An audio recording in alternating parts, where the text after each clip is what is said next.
I'm Deborah Borchardt, and this is your Marijuana Money Minute. Well, the big news this week was that former Speaker of the House John Boehner and former Massachusetts Governor Bill Weld have joined the board at the up-and-coming Acreage Holdings. Now, this company was formerly known as High Street Capital, and they initially got into the cannabis industry to make investments. Well, they have pivoted from investor to owner, and they now have ownership in properties in 11 different states. The company focuses only on medical marijuana at this time. There are a lot of capital raises to talk about for this week.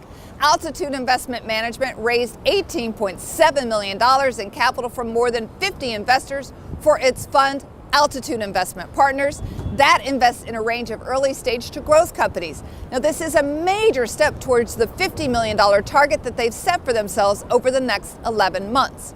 Cannabis workforce software company Worksbill with a U announced that it has raised $3.2 million in a bridge funding round. The funding round included participation from both new and returning investors, including Poseidon Asset Management, which led the round, as well as Fido Partners, Altitude Investment Partners, ArcView, and Arcadian Fund.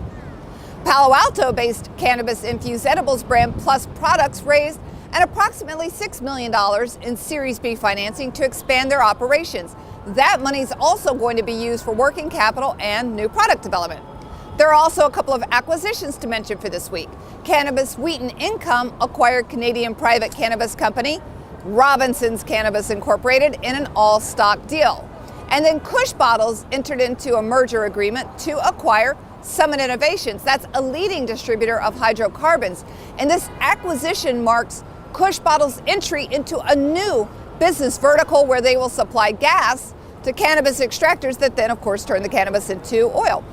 Kush also reported their second quarter earnings.